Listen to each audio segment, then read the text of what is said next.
So then, can I practice my oral report on you? Sure. Okay, so the topic of my oral report is on fossils. Oh no! What? I hate fossils. They are boring. No, they are interesting. It's exciting to learn what fossils can tell you. Let me share with you. Sure. Why are you so skeptical? I will make you believe in the power of fossils. So, do you believe in the Bible? No, I don't. Okay, you know Noah? No, I don't believe in the. No problem, but you must listen with an open mind, okay? There is so much evidence. Name one. Oh baby, I'll name them all. In Noah's days, the wickedness of man was so on the earth, and that every intention of the thoughts of his heart was only evil continually. So God judged their sin and brought the flood upon them. But Noah found favor in the eyes of the Lord. He was a righteous man, blameless in his generation. Where's the evidence? Fossils are one of them.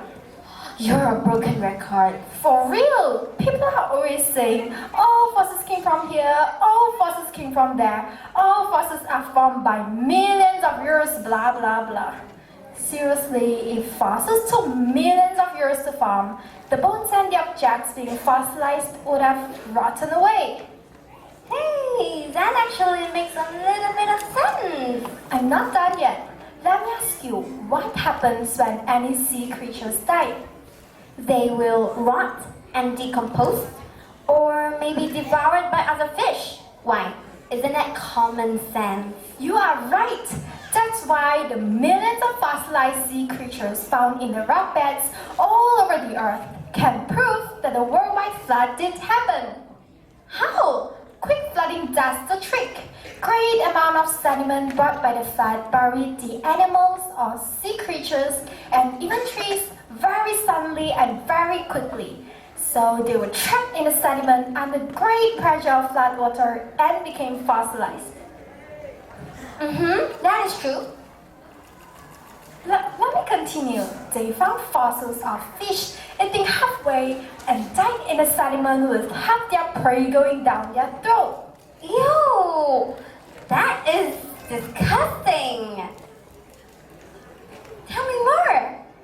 Do you know that crenite, a marine animal, seashells and clam fossils were found on top of almost every mountain range on Earth? Crenite and clam fossils found on almost every mountain range on Earth? Yes, in fact, crenite fossils have been found at the summit of Mount Everest, the highest point on Earth. Mount Everest? The highest point on Earth?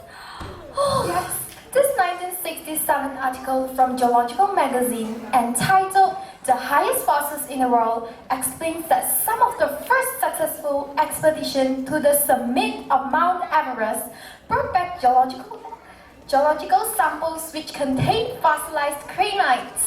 That's exciting! There's no way millions of cranites or clams could have clawed their way up the mountains and just die there. And they couldn't live lives that are tens of millions of years long. That's amazing! Chill. I think I have some pictures in my pocket. Where? Okay, I got it. This is a picture of crenite fossils Crenite! and some seashells. You got the picture of the seashell? Ah, look at this. This is from Museum for Natukande, Stuttgart, Germany. Ew, there's And a baby fish! And ichthyosaurs fossilized while giving birth. Look, this fish was fossilized while swallowing its food. It's really halfway swallowing its food. Why do you get a picture of it? I have some pictures of the Grand Canyon, which is another strong geological evidence to prove the global flood. Big words. It simply means that the Earth wants to prove to you the flood did happen. The first one is Grand Canyon. I've been there once! It's so grand and spectacular! Yeah, I've seen a picture of it. The Grand Canyon is supposed to be formed by small rivers running through the rock and gradually forming these huge gaps. But where a river ends, there should be a delta.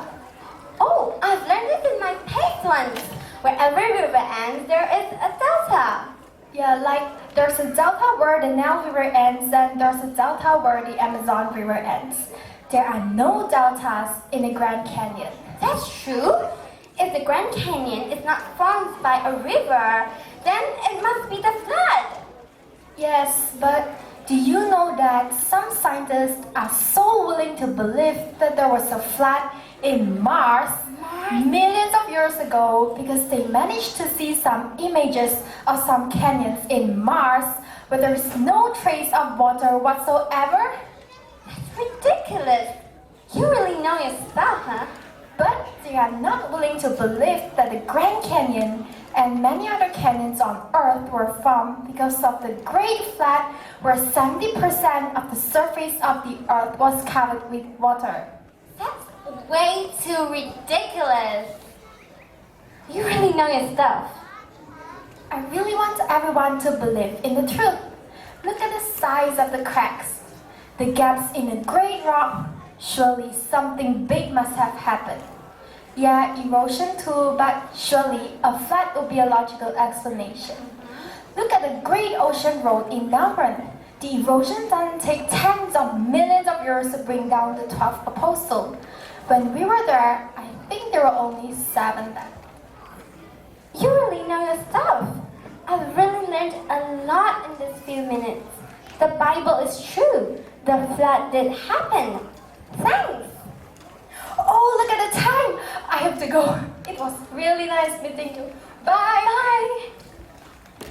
Dear ladies and gentlemen, we would like to take this opportunity to show you a documentary video clip on the evidence of the flood. Please enjoy.